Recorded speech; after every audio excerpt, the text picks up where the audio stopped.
Saudaraku sekalian, saya kira pendeta seperti saya walaupun bukan pendeta yang terbesar atau terbaik, tetapi cukup membuat orang, tidak banyak atau tidak semua, minta foto dengan saya dimanapun saya berada. Bahkan di dalam pesawat pun masih saja ada orang yang mengambil kesempatan foto saudara. Ya. Bahkan pramugarinya sendiri.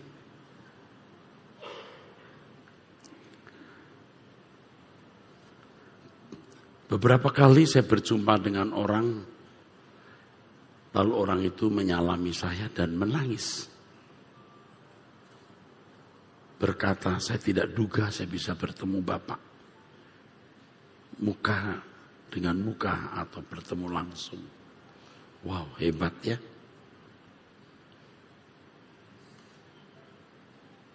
Seandainya Yesus hidup pada zaman sekarang. Wah, betapa sibuknya melayani saudara yang mau foto.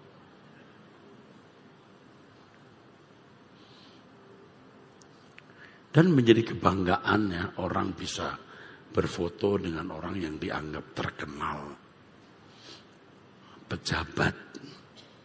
Begitu saudara. Pernahkah saudara berpikir apakah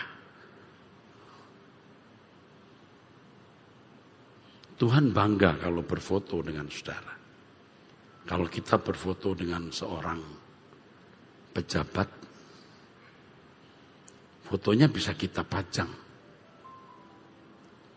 Tapi pejabat itu nggak pajang foto kita. Apa ada pejabat yang berfoto dengan saudara lalu berkata, tolong dikirim ya nanti ya? Biasanya enggak.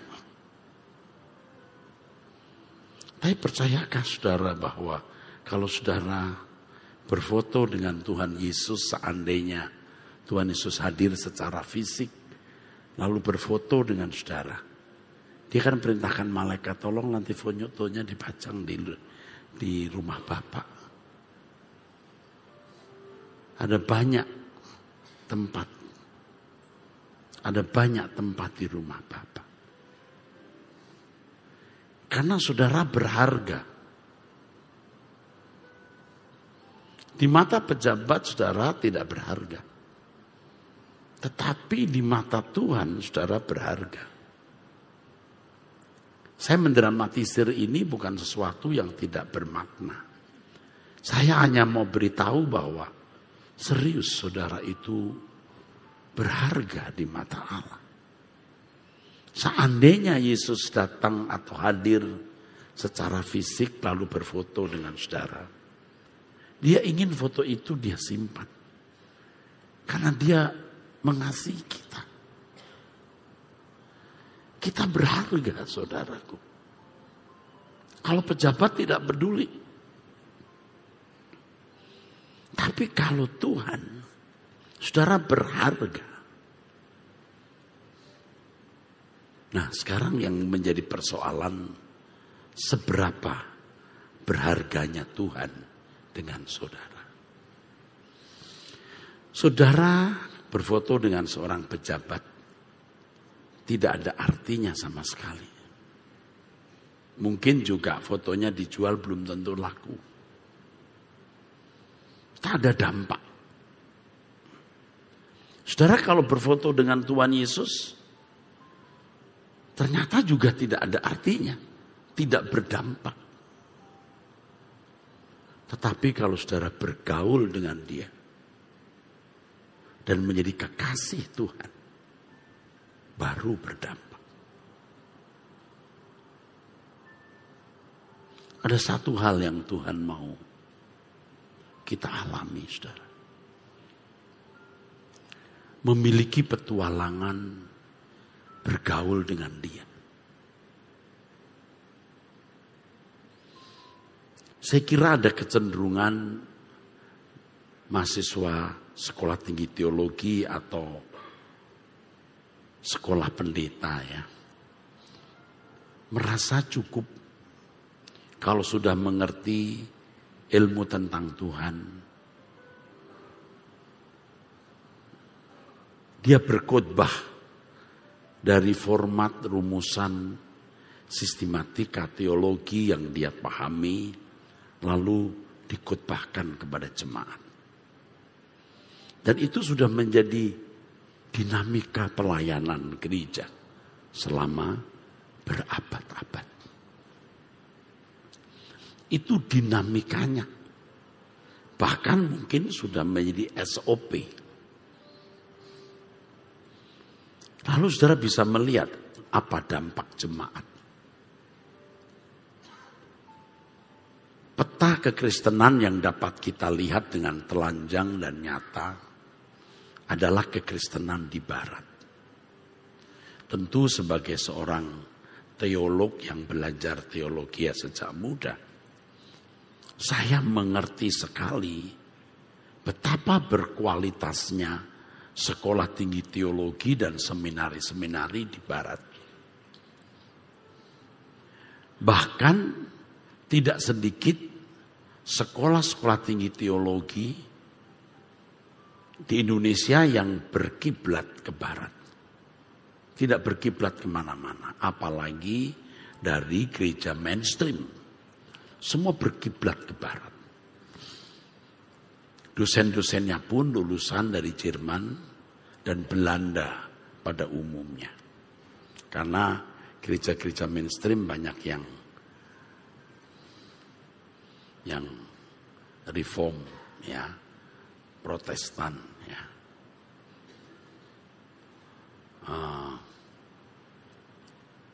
Lutheran, begitu saudara, ya. Berkiblat ke barat. Buku-buku yang menjadi buku ajar, yang dianggap, diakui kesahihan mutu akademisnya, itu penulisnya barat. Penulisnya orang-orang barat. Dan ada kecenderungan sejak dulu, entah sekarang ya, saya kurang bisa melihat. Ada kebanggaan kalau seseorang itu lulusan dari barat. Dosen yang lulusan dari barat itu dianggap lebih berkualitas. Tetapi kita melihat kenyataan bahwa gereja-gereja di barat hari ini bangkrut. Bangkrut. Tidak dikunjungi jemaat. Dikunjungi wisatawan, ya. Dikunjungi jemaat, tidak. Kekristenan mengalami bukan saja kemerosotan, tapi bisa kehancuran total.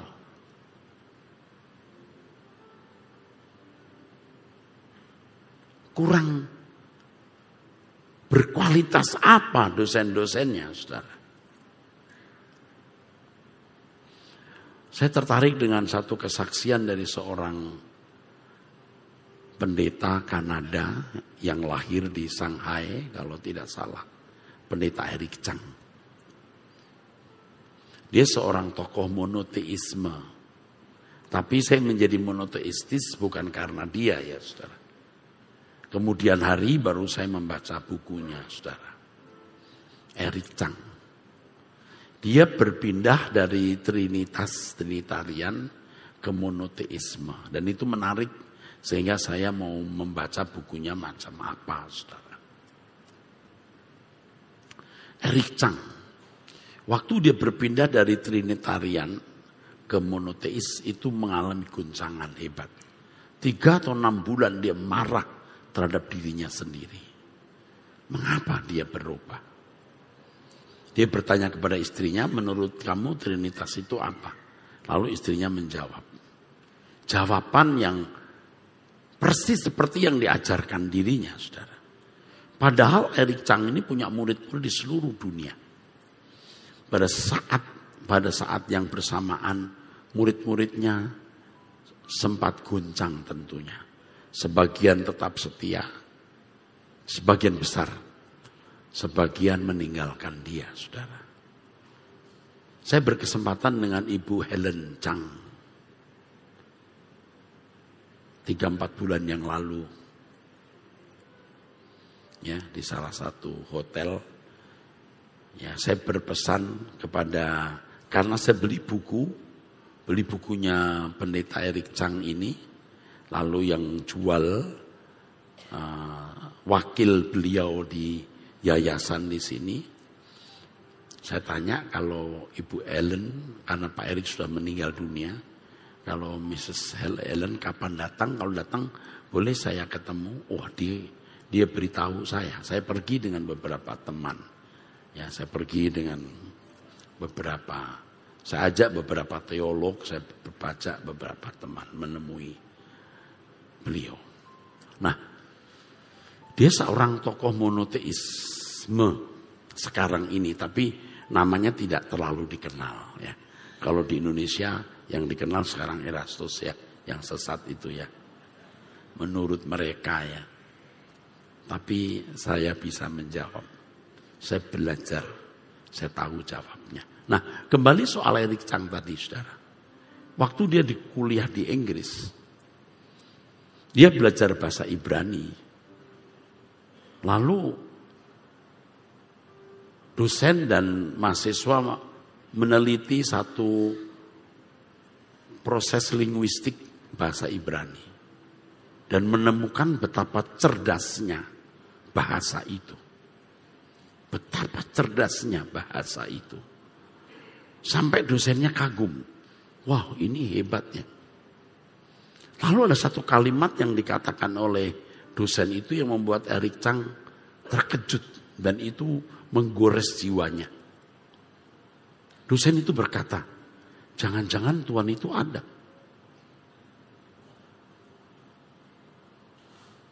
Jangan-jangan Tuhan itu ada. Rupanya Alkitab dipelajari sekedar ilmu dan tidak mempersoalkan apakah dia benar-benar ada. Saya kira seorang besar seperti Eric Chang tidak main-main dengan apa yang dia tulis. Ya. Bukunya dalam bahasa Inggris yang sekarang sudah diterjemahkan. Dia berkata jangan-jangan Tuhan itu ada. Dan itu tidak mengherankan saudara, karena berpikir free thinker itu saudara. Di dunia barat. Mereka boleh mengajar di sekolah teologi bahasa asli Alkitab, tapi tidak perlu harus mempercayai doktrin, bahkan keberadaan Tuhan.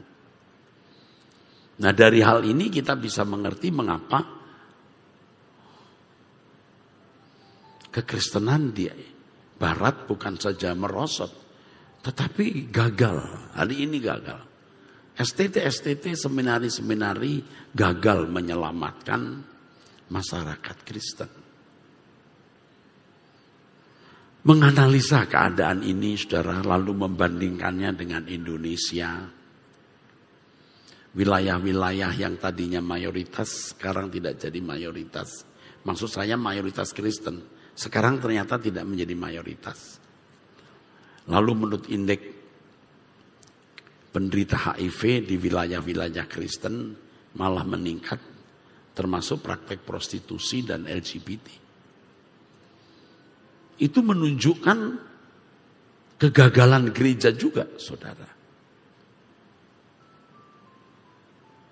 Nah, mengamati hal ini tidak saya rekayasa demi supaya membela apa yang sedang saya kemukakan ya, saudara. Ada yang salah ini.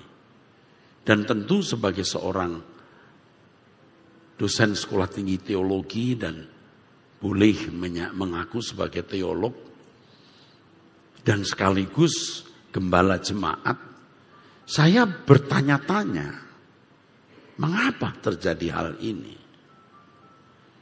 Salah satu yang saya temukan adalah Tuhan hanya dinalar,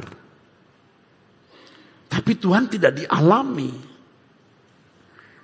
Tentu saya ada di wilayah ini dan mengerti apa artinya menalar Tuhan. Bicara tentang Tuhan seakan-akan begitu akrabnya dan kenalnya. Padahal tidak bersentuhan dengan Tuhan. Tentu saya alami. Kita bisa berdoa begitu lancar kepada Tuhan di dalam fantasi kita. Tuhan yang sudah tergambar dan kita punya bantuan visual di pikiran kita tentang Allah yang kita percaya, lalu kita berdoa kepada Allah itu. Bapa di dalam surga, dipermuliakan namamu, kiranya engkau memberkati umatmu. Itu bukan hal yang sulit, saudaraku. Tanpa perjumpaan dengan Tuhan. Saya bersyukur waktu muda saya melewati tahun-tahun di mana saya mengenal gereja karismatik atau Pentakosta walaupun saya dari gereja Protestan. Di situ saya belajar berdoa. Di situ saya belajar puasa. Waktu mahasiswa saya bisa berdoa dalam satu hari 3 jam. Sempat 3 jam setengah. Jadi kalau siang kosong saya berdoa 1 jam, 2 jam. Nanti mau tidur, mahasiswa masuk asrama, saya berdoa di ruang doa. Ruangan sempit, gelap dan banyak tikus, padahal saya paling takut tikus, saudara. Saya lebih berani berantem sama orang Ambon daripada saya melihat tikus. Bukan tikus yang lari, saya yang lari, saudara. Tapi karena tidak ada tempat, ya, tidak ada tempat, saya ada di situ, saya doa. Dan seringkali kalau ada bunyi, saya bukan takut setan, takut tikus juga. Tapi saya tekun berdoa, saudara. Tetapi kemudian ada masa-masa saya tidak lagi memelihara jam doa dengan baik. Tapi saya tambah pinter khotbah. Saya tambah cakap berteologi. Dan satu hal yang saya tangkap, hidup saya tidak benar-benar bersih. Yang kedua, saya tidak sungguh-sungguh merindukan kerajaan surga. Yang ketiga, saya punya kesenangan-kesenangan yang Tuhan tidak ikut menikmati kesenangan itu. Sampai pada satu titik saya kembali ke Tuhan. Singkat cerita saya kembali ke Tuhan. Saya mulai doa lagi. Tapi itu tentu melewati sebuah kejadian yang menyakitkan, saudara. Tahun 2008 saya keluar dari asrama Bethel itu sakit sekali, saudara. Ya. Pahitnya waktu itu. Tapi saya tidak keluar dari GBI waktu itu. Tapi saya kecewa sekali. 2018 berdiri GSKI, wah ada kekecewaan juga yang mendalam. 2021 nyaris mati karena penyakit COVID varian Delta selama 21 hari. 15 hari penuh di rumah sakit yang juga penuh. Sehingga satu ruangan sendiri selama 2 minggu lebih. Itu saat-saat saya dibawa Tuhan kembali. Tentu apa yang saya kemukakan tidak bisa mewakili perjalanan hidup yang saya lewati secara detail. Tapi intinya begini, saudara. Tuhan tidak boleh hanya dinalar. Tidak cukup. Tetapi kalau orang sudah terjebak dalam dinamika kekristenan, dinamika beragama, hanya menalar Allah, dia sesat di situ. Mungkin ajarannya tidak sesat, artinya memiliki landasan ayat Alkitab, diakui benar oleh gereja-gereja di dunia misalnya, dianggap punya kesahihan, punya keabsahan, punya legalitas, kebenaran begitu, saudara. Tetapi dia sesat dalam dinamika hidup yang hanya menalar Allah dan seakan-akan dia sudah mengalami perjumpaan. Dan sungguh, saudara, saya telah menjumpai teolog-teolog tua, teolog-teolog senior seperti itu yang tidak bisa diubah lagi. Biasanya mereka memandang rendah orang lain.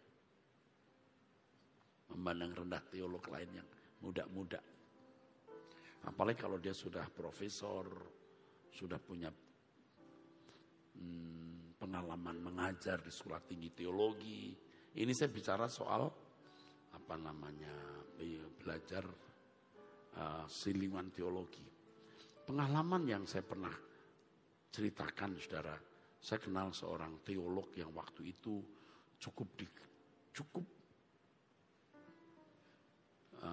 punya nama dan dihargai dari sekolah tinggi teologi yang dianggap atau dipandang terbaik. Dan saya lulusan dari sekolah itu. S2-nya. S3-nya mesti dari situ. Tapi di pertengahan saya pindah di Southern Baptist yang membuat program di Semarang. Seorang dokter, mungkin juga profesor kali. Hari itu ya saya lupa, sangat terpandang. Dia sakit parah. Akhirnya memang meninggal dunia. Dia punya ponakan itu jemaat Tiberias. Waktu saya khotbah di Tiberias, saya diminta ponakannya untuk datang ke tempat dia. Waktu dia, ponakannya bilang, Om saya bawa pendeta saya, Erastus, gini-gini. Dia lihat muka saya juga enggak, saudara. Dia lihat muka saya juga enggak, dia begini aja. Waduh saudara, itu menggores sekali di hati saya. Seandainya kamu memandang saya rendah atau apa, kamu etikanya, kamu tidak bersikap begini. Sombong sekali. Tapi ini tidak jadi ukuran untuk semua orang, cuman ini buat saya pesan penting. Tapi tidak lama kemudian ada saudaranya yang memiliki entah sudah kombes atau bintang 1, saya lupa, tapi terhormat ya. Bintang apa namanya? Saya lupa kombes atau bintang 1 ya.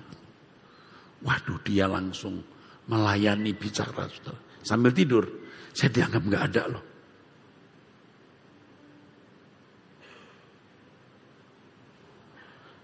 Itu bukan satu kali pengalaman, ada pengalaman lain.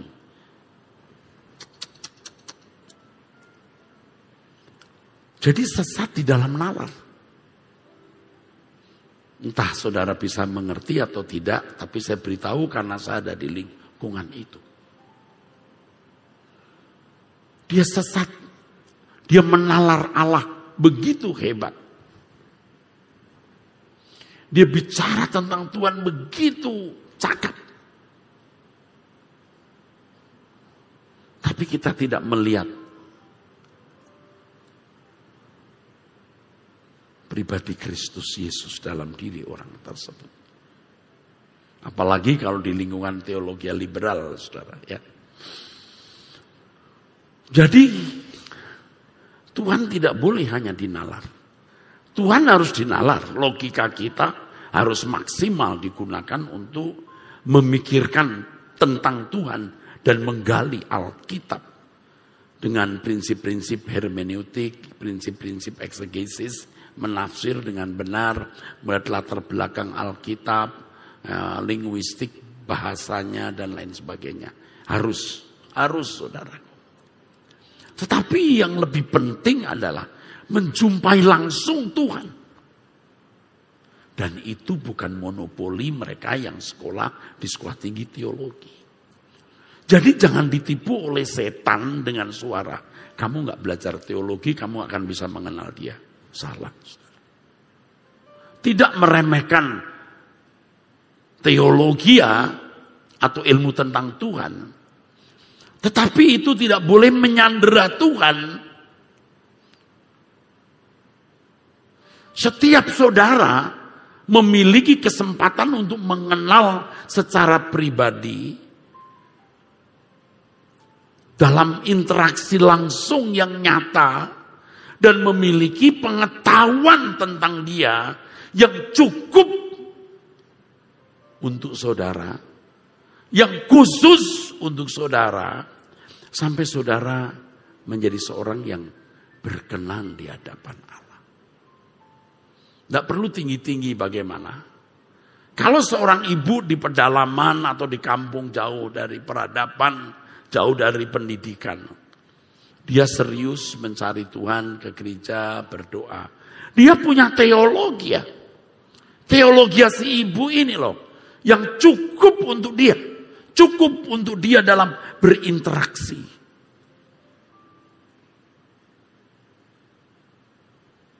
Kalau saudara mau berinteraksi dengan monyet, supaya interaksinya bagus, saudara harus punya ilmu tentang monyet. Kalaupun tidak punya ilmu tentang monyet, tidak bisa menalar tentang monyet, karena nggak ada bahan-bahannya, you langsung hubungan sama monyet, Anda bisa tahu bagaimana berinteraksi dengan monyet.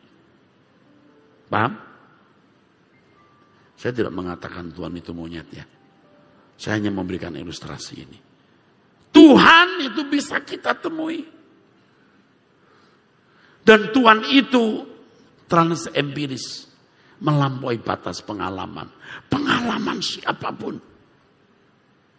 Dan Tuhan itu transenden. Bukan imanen. Melampaui segala akal.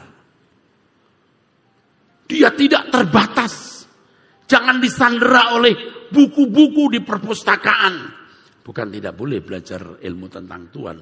Saya sudah katakan kita harus menalar Allah maksimal. Tapi perjumpaan dengan Tuhan itu mutlak. Kalau tanya Tuhan, aku mau foto denganmu, Tuhan mau enggak?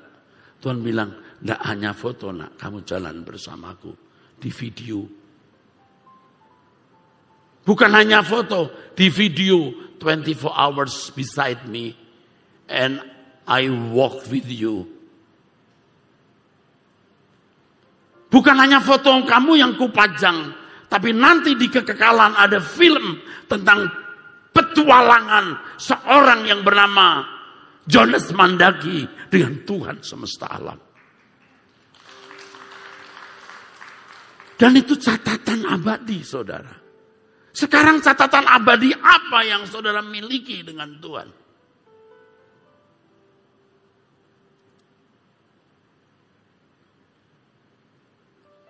Saya bukan mau sombong, tetapi di setiap indeks prestasi yang saya capai di setiap stratum hampir selalu cum laude.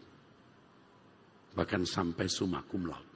Jadi bukan abal-abal dan sekolah saya di sekolah-sekolah yang akredited. Tapi itu tidak membuat saya mengalami Tuhan. Itu tidak membuat saya mengenal Tuhan.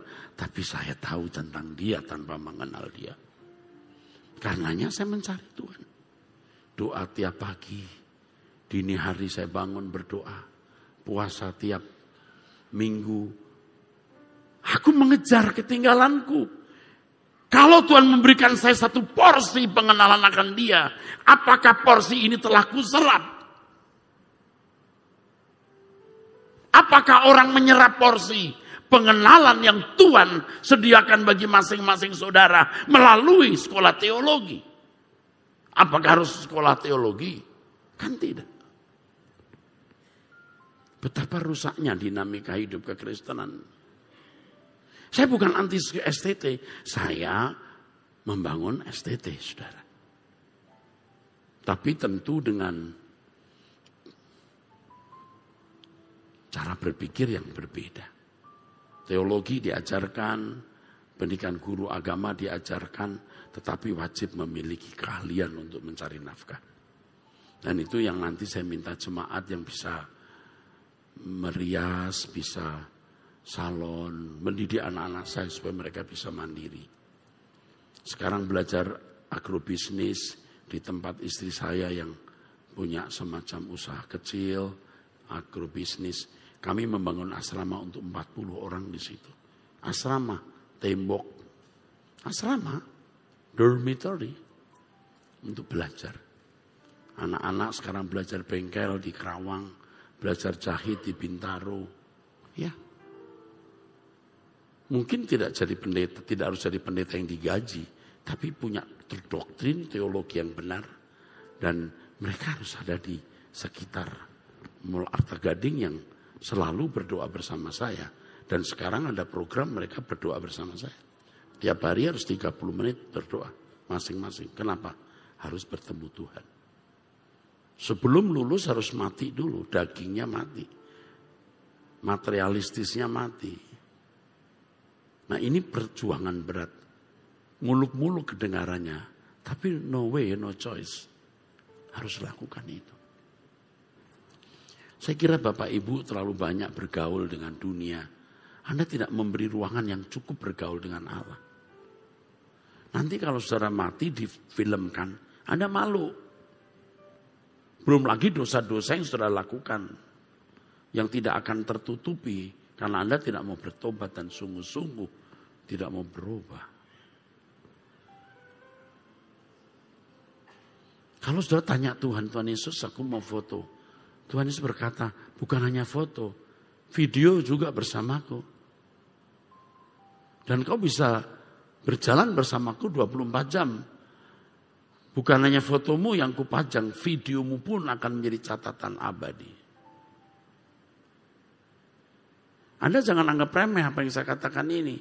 Jangan berkata, ya pendeta paling bisa lah ngomong apa saja. Dan macam-macam. Anda punya kesempatan bergaul dengan Allah itu luar biasa loh.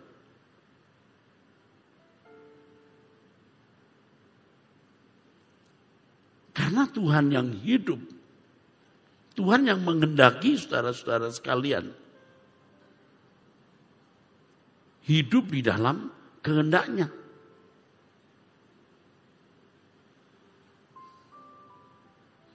Jangan sampai saudara dilempar ke lautan api yang ditulis di Wahyu 20 ayat yang ke-15. Mengapa? Karena tidak ada video yang patut dilestarikan.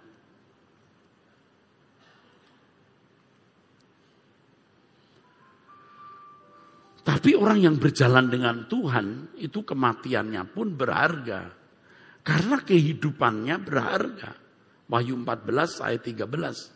Berbahagialah orang-orang yang mati dalam Tuhan sejak sekarang ini, sungguh kata Roh, supaya mereka boleh berhenti, boleh beristirahat, berhenti ya dari lelah mereka, karena segala perbuatan mereka menyertai mereka. Perbuatan mereka menyertai mereka. Mengalami itu. Sebab kalau tidak, maka khotbah ini menjadi kering. Kalau saudara biasa mendengar khotbah hanya sampai di kawasan nalar, jadi logic realm, hal yang logik di kawasan logika. Anda puas mendengar seminar khotbah yang logis, yang dianggap argumentatif Alkitabiah. Tapi jiwamu kering karena Anda tidak pernah merasa diisi. Tapi kalau saudara ketemu dengan hamba Tuhan yang bergaul dengan Allah, dia menyentuh ada bagian-bagian pengalaman berjalan dengan Tuhan. Dan tanpa saudara sadari, saudara tertular itu. Dan saudara mencari yang model itu. Maka kalau saudara mendengar khotbah yang hanya menyentuh kognitif, Anda berkata kering. Mau sehebat apapun. Nah, pendeta harus memiliki pengalaman itu. Selain ketika dia menyampaikan firman, ada bagian-bagian yang melting, yang meleleh. Tapi juga keasikan daripada pergaulan dengan Allah itu harus bisa ditularkan. Dan Anda tahu kalau Anda berjalan dengan Tuhan, Anda mengalami Tuhan, itu seperti orang kecanduan yang mengharapkan porsi yang lebih banyak. Mau yang lebih besar. Stadium yang lebih tinggi. Anda bisa doa 15 menit, nanti 20 menit, nanti 30 menit, nanti bisa 1 jam. Bisa lebih. Nanti saatnya tidak ada, nanti sampai pada level di mana tidak ada saat Anda terpisah dari Allah. Tidak ada. Selalu bersama. Dan itu kita minta. Nah, ketika kita belajar untuk bisa berjalan dengan Tuhan, saya beritahu, kita harus selalu mau hal-hal yang baru. Jadi setiap hari kita seperti starting from zero. Seperti dari nol lagi. Pengalaman yang kemarin oke, tapi hari ini belum. Saya mau pengalaman lebih lagi. Anda ngerti yang saya ngomong? Amin. Saudara jangan tidak mencari Tuhan. Kalau Tuhan benar-benar ada, ya saya harus mengalami dan membuktikan Allah itu ada secara nyata dalam hidupku. Yang walaupun tidak perlu diberitahukan orang. Bahkan sering menurut saya, Tuhan tidak ingin kita mengumbar pengalaman pribadi kepada orang lain. Yang penting dari pertemuanmu dengan Allah, perjalananmu dengan Allah, engkau memiliki keluhuran akhlak, keluhuran moral, kesucian dalam bahasa kita. Itu akan terasa. Cintamu kepada orang, bebanmu untuk penderitaan orang, perjuanganmu untuk keselamatan orang, itu nampak bahwa kau ketemu Tuhan.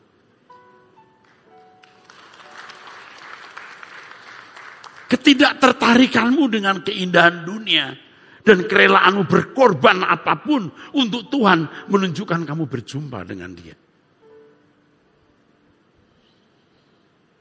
Dan saudara harus mengalami ini.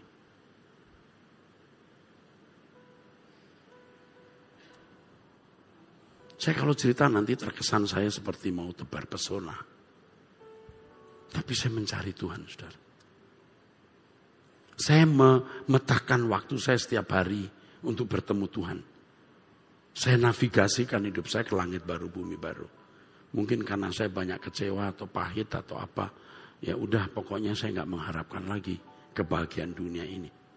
Tapi saya dicukupi. Saya juga masih menikmati makan enak, ketemu saudara, wisata dengan orang-orang dekat saya. Bisa masih.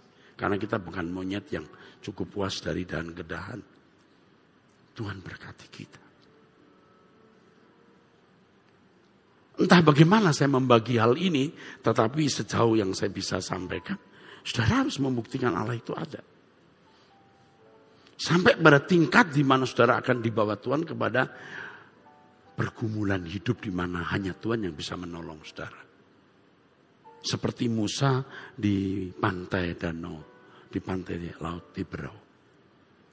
Tidak ada jalan kecuali laut. Dan tak ada bisa yang mengeringkan laut kecuali Tuhan. Tuhan cerdas sekali untuk membuat kurikulum bagaimana saudara bisa mengalami Dia. Tapi saudara harus haus. Karena orang yang haus dan lapar yang akan dipuaskan. Hanya orang yang mencari Tuhan yang dibuat Tuhan menemukan Dia. Anda harus berani konyol. Di mata dunia konyol. Apa sih yang kamu lakukan?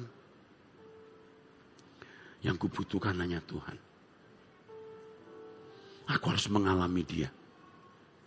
Kita sudah malu nih Pak jadi pendeta yang khotbahnya karena kita membaca buku, kita ada di meja kuliah atau kita ada di ruang perpustakaan. Sudah saatnya saudara berkhotbah tentang Tuhan yang kau alami. Yang kedua, harus kamu khotbahkan apa yang kamu dengar dari Tuhan yang harus disampaikan Tuhan saat itu.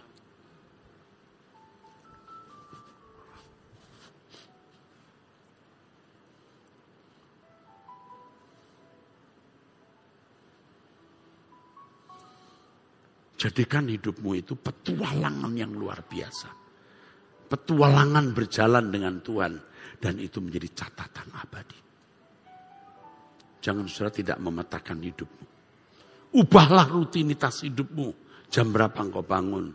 Jam berapa engkau temui Tuhan. Ada kesukaan saya kalau saya keluar kota dan saya punya kesempatan ada di hotel tidak terganggu siapa-siapa. Saya tarik kursi, saya buka jendela atau saya buka gorden, saya lihat langit. Saya bicara, Bapa di surga. Bapa. Kalau Dia ada, Dia menjawab. Kalau Tuhan ada, Dia menjawab. Kalau belum, saya tunggu. Saya tunggu dan saya berkata, aku memerlukan Engkau.